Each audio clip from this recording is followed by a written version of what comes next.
Okay guys, good afternoon. Nakuha ko na kung bakit may mga tao na inis galit sa akin na pinagsabihan ako nga, kala mo kung sino kang banal, akala mo kung sino kang santo magsalita. Alam ko na, okay.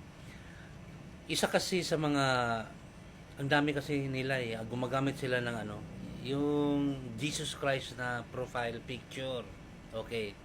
Sinabi ko na kasi noon, once na may biglang mag-message sa akin sa tawag nito messenger, sabi ko hindi ako nag-entertain sa mga nag-profile na yung mga Jesus Christ na picture o mga santo. Hindi ako yan, hindi ko na sila in-entertain. Sa bakit? Hindi maganda po dahil katulad nun, ang profile mo Jesus Christ, tapos maya-maya na lang nagsisin ka ng mga porno. Nandyan yung mukha ni Jesus Christ, pagkatapos may picture dyan, porno. Maganda ba yun? Sinabihan ko kasi yung iba dyan na hindi kayo kinikilabutan sa pinagagawa ninyo. Hindi tayo nang malinis, sabi ko sa kanila. Ilagay natin sa tama. May mga bagay na para dito, may mga bagay na irespeto natin ba? Makasalanan na nga tayo, tapos ganun pang gagawin natin. Profile mo Jesus Christ, pero yung mga sinisin mo dyan sa messenger malalaswa. Kaya hindi ako nag-accept ng mga friend na mga profile na picture nila Jesus Christ. Hindi po, hindi.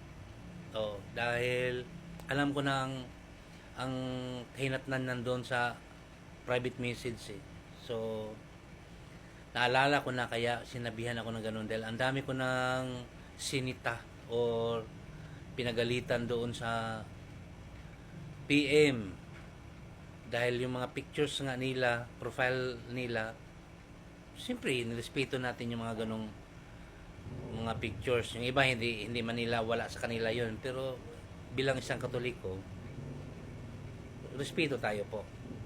So, inis sila sa akin dahil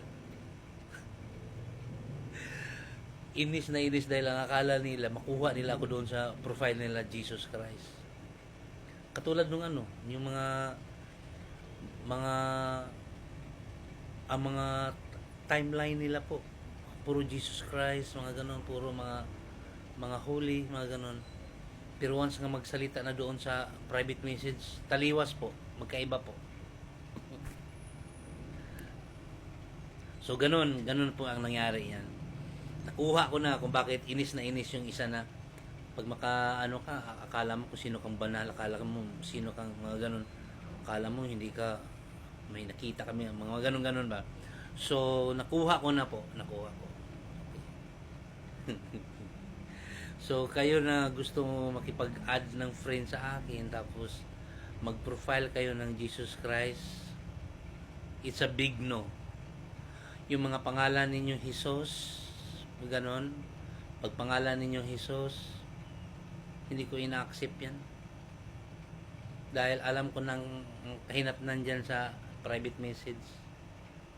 Pag pangalan Jesus, mga ganon, profile mo Jesus Christ or mga santo, it's a big no for me dahil wala sa ayos po.